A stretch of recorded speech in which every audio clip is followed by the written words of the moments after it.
Awesome. So, welcome, Colin, to another episode of Advertising Alpha. Colin is the marketing director at LiveRecover, and LiveRecover is an awesome tool in this D2C e-com space where it helps you recover up to 30% of abandoned carts with live agents.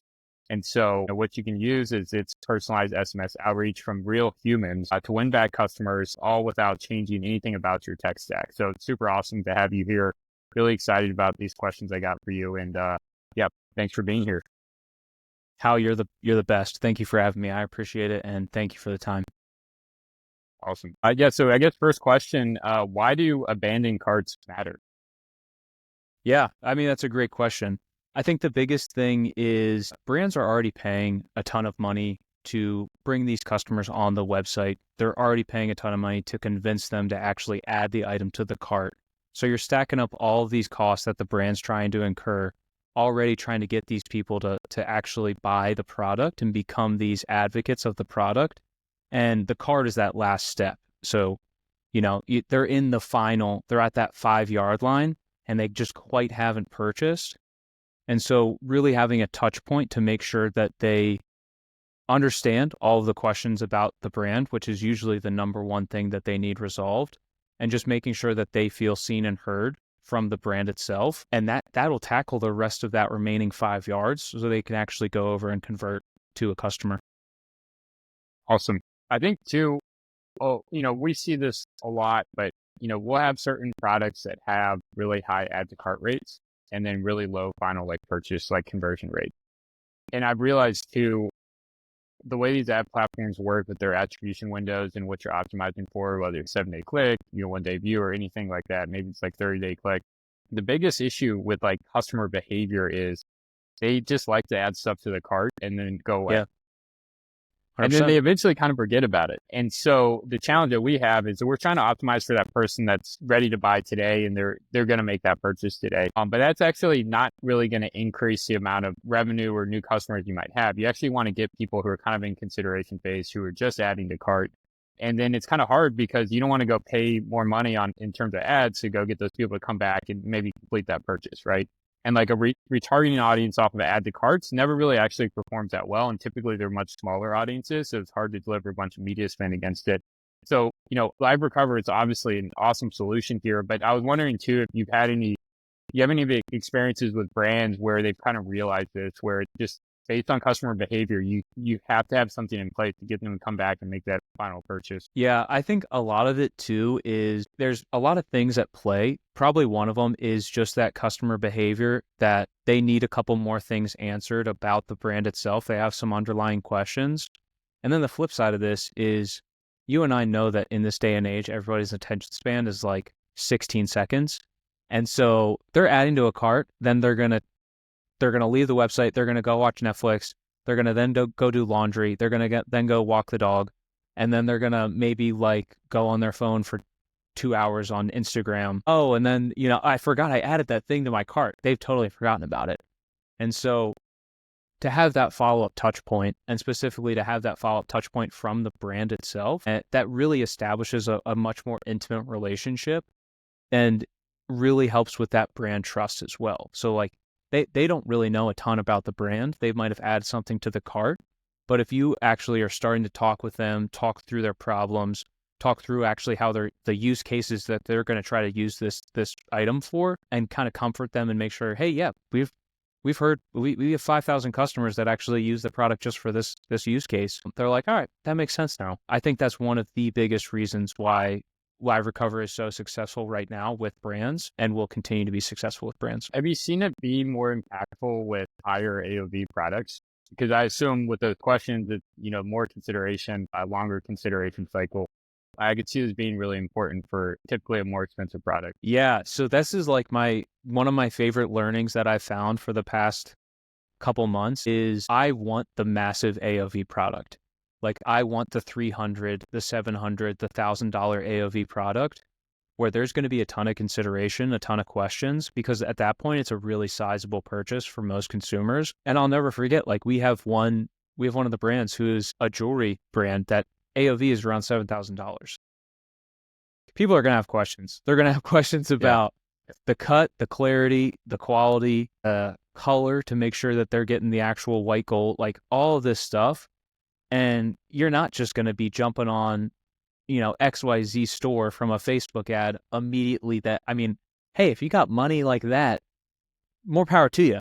But, I'm going to consider it a little bit if I'm going to drop like a $7,000 jewelry purchase.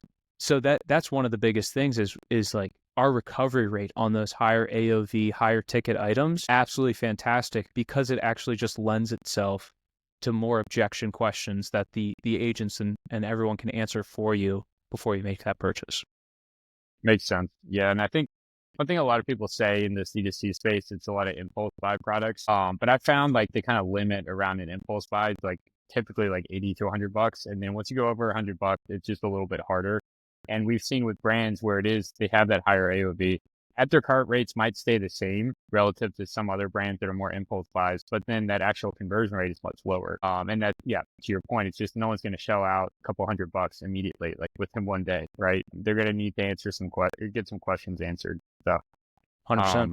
Well, another question for you is, okay, so this is an answer I get a lot of times from clients when I talk to them about LiveRecover, but why use LiveRecover and your specific way of doing abandoned cart recovery instead of just Klaviyo's abandoned cart email flows or text flows? Yeah, absolutely. I mean, I think this is one of the biggest things that we want to make sure people understand is it's not LiveRecover or Klaviyo, it's LiveRecover and Klaviyo. So when people come to me and Shopify brands have Klaviyo running, they have another ESP running or another SMS provider running, I'm like, great. Keep your automatic flows in place, keep your email flows in place. That's totally fine. And then just have LiveRecover basically as an add-on feature to hit up your peer-to-peer subscribers. Or the flip side of that is delay your automatic flows and have LiveRecover come in with real people first, because we're going to convert better than if you were to just blast out, welcome 10, here's a link. It's such a, you know what I mean? It's such a different experience than like, hey, we saw you out of the cart, blah, blah, blah. Do you have any questions? That's one of the biggest things that I think we really want to emphasize is the fact that we're not trying to replace your tech stack. We're trying to just be the missing puzzle piece inside of the rest of the tech stack that's already existing. Yeah, makes sense. One thing I say a lot is ads sell the click, but the landing page sells the conversion. And the kind of analogy I use is, you can get let's say you have a department store and you have like your kind of promotions that are in the windows, like that'll get people in the door. But then you kind of need an on-floor like sales rep to convince people to actually make a purchase, right? And so landing pages, a lot of times, like you want to make sure those are well optimized. They're kind of providing all the answers to all the objections a customer might have a ton of social proof, and kind of act as that on-floor agent. But the big missing piece still is that kind of more personalized outreach, like human to human contact. So, how is, found that, having real people sending these texts is really driving value. Yeah. I mean, the biggest thing too is like, you talked about it, like being inside, because we're trying to basically duplicate the retail experience where you're going into a store, you're talking with someone to help you.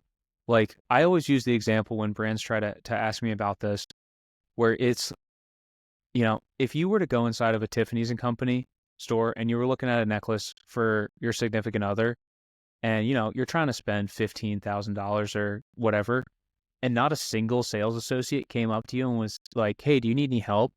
You'd be like, all right, this is a weird vibe. I don't like this. This is not cool. I'm trying to drop some money with you guys. Could you answer some questions for me so I can help facilitate this? I want to be here. I want to spend money with you guys. And so we're trying to basically take that experience and bring that online so that people can just text and be like, hey, I have these questions about this product. Could you help me walk me through this? We had a grandma 3 months ago who was confused on how to navigate the checkout process.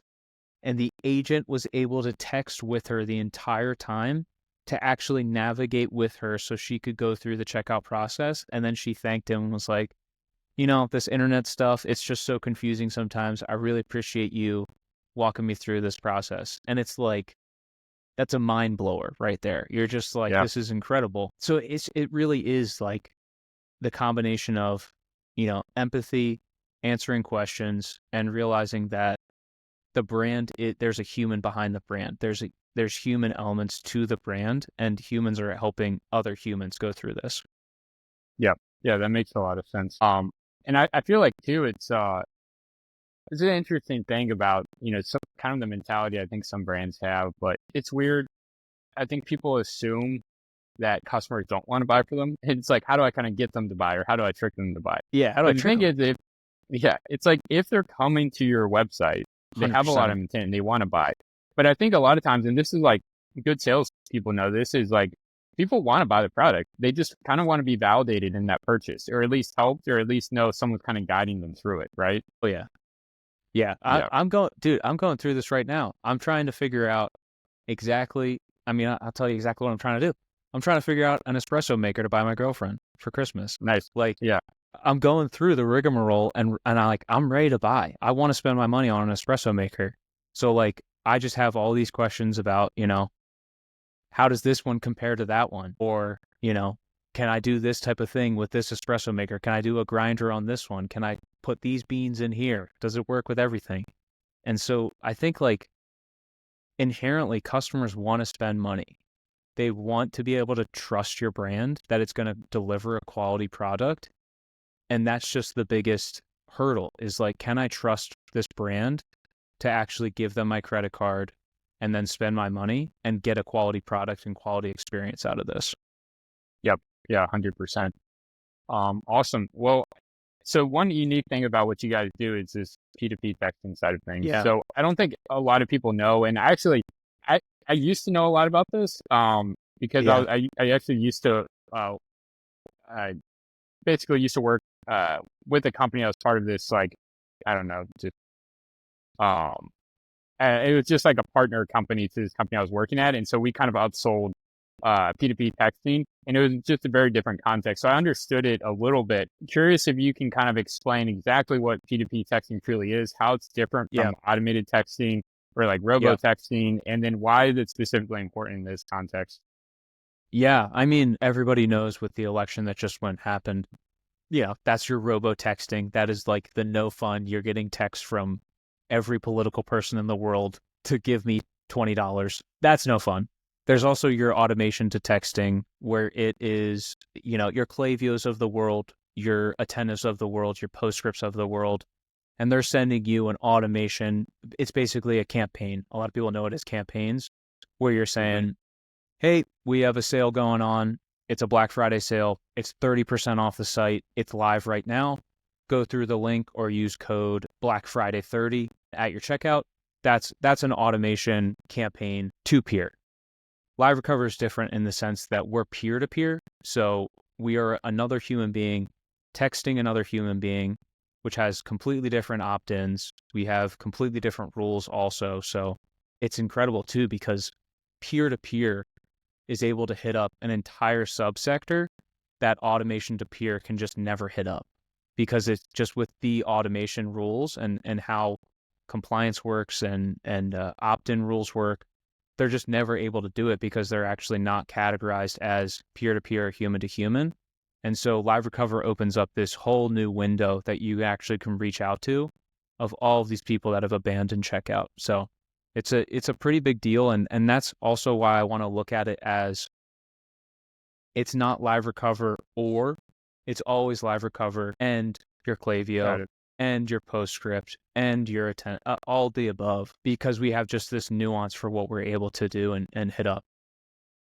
Awesome. And then, this kind of a tactical question, because I don't really understand this, and I've had these questions before, but what is the opt-in requirement for P2P? And then how do you actually capture that phone number? Do your prospective customers actually have to input their phone number at some point during the add to cart process?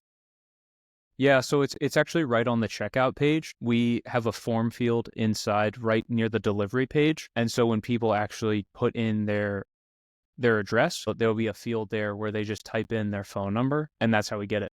And then we can start texting them 30 minutes after they've actually abandoned that page.